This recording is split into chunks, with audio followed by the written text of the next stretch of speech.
The list on the website WreckSite counts 209,640 sunken ships, of which 179,110 have been located. Here are some of those dramatic moments sinking ships caught on camera.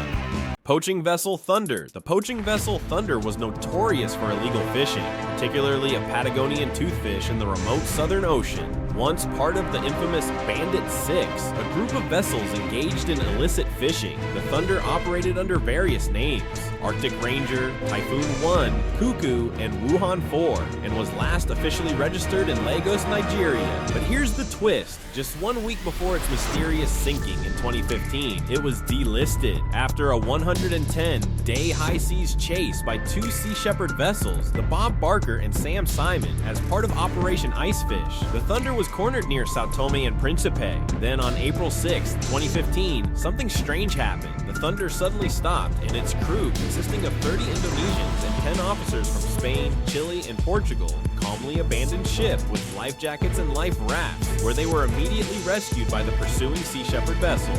What followed left investigators puzzled. Instead of trying to save the ship, the crew appeared to ensure its demise. The ship's doors and hatches were tied open, and the fish hold left ajar, essentially dooming it to sink. The circumstances surrounding the Thunder's final moments remain suspicious, leading many to speculate whether the sinking was intentional to destroy evidence of its illegal activities. To this day, the truth behind the Thunder's demise remains elusive, but the footage of its dramatic end is nothing short of captivating, inviting viewers into a real-life maritime mystery that leaves more questions than answers. If only the USS Arthur W. Radford could speak, the tales it would tell of the missions and adventures it experienced over its storied lifetime. This Spruance-class destroyer, built by Ingalls Shipbuilding, was launched on March 1st, 1975, and served the United States Navy for 26 years.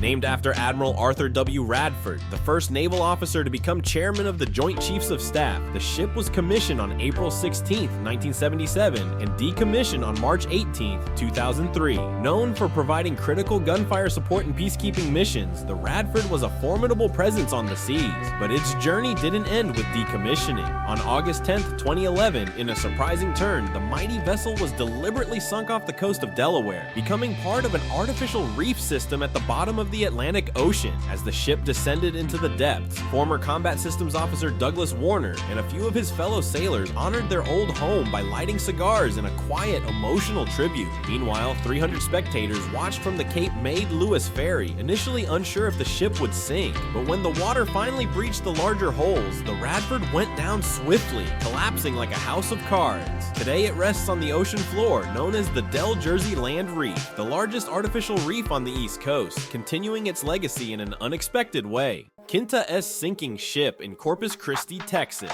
The sinking of the Quinta S marked a dramatic turn for this old freighter, giving it an unexpected second life, this time beneath the waves. Filmed in 2014, the 155-foot vessel was deliberately sunk off the coast of Mustang Island, Texas, slipping into its final resting place in 75 feet of water in the Gulf of Mexico. Nearing its 40th birthday, the ship, once a workhorse of the seas, now plays host to marine life instead of crew and cargo. As part of the Texas Parks and Wildlife Department's Artificial Reef Program, the Quinta S is now a vital component of the Corpus Christi Nearshore Reef, also known as MU 775. Spanning 169 acres, this reef already included 470 concrete pyramids and thousands of tons of concrete culverts. The addition of the Quinta S makes it the largest ship to be reefed in Texas waters since the 473-foot Texas Clipper was sunk off South Padre Island in 2006. Originally launched in Japan in 1976, the Quinta S was considered nothing more than a rusty, outdated cargo vessel with little historical significance. Yet now, it's become an essential underwater habitat for marine life and an intriguing destination for scuba divers. What was once just an old, forgotten ship is now an exciting underwater oasis, breathing new life into the depths of the Gulf and offering a surprising transformation from a rusty freighter to an underwater marvel. Sinking of the Kraken. The sinking of the Kraken, a massive steel ship on January 20th, 2017, marked the beginning of a new chapter for this 371-foot cargo vessel. Once a giant on the seas, the Kraken was deliberately submerged 67 miles off the coast of Galveston as part of the Texas Parks and Wildlife Department's Artificial Reef Program. Now it joins an array of other sunken ships, including old World War II vessels, and forming one of the most fascinating artificial reefs in the Gulf of Mexico. These reefs, designed to enhance the marine environment, are becoming increasingly popular as they attract fish, coral, and other marine life, while also drawing the attention of divers and anglers eager to explore these underwater havens. Funded through industry partnerships and grants, the Texas Parks and Wildlife Artificial Reef Program is transforming once obsolete vessels into vibrant marine habitats. But it's not just about improving marine ecosystems. The Kraken has also become a unique tourist attraction. Located near the Flower Garden Banks National Marine Sanctuary, it has quickly become one of the top diving destinations in the Gulf, offering adventurers an extraordinary opportunity to explore a ship that has found new purpose beneath the waves. While some ships meet their watery fate through misfortune, others, like the Kraken, are intentionally sent to rest on the ocean floor, offering a mesmerizing sight as they descend into their final resting place. Now, the Kraken thrives in its new life as an underwater marvel, proving that even in sinking, a ship's story is far from over.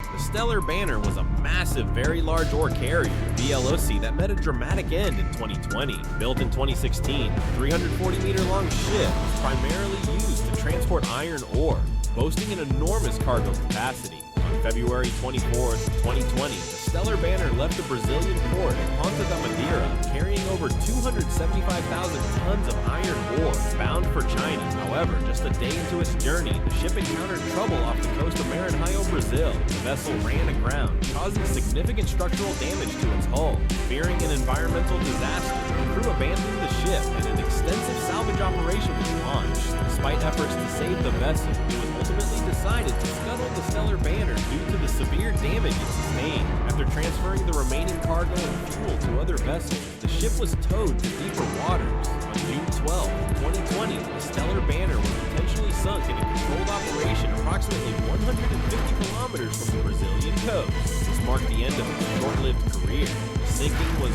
closely monitored by Brazilian authorities to minimize environmental impact, and the ship now rests at the bottom of the Atlantic Ocean.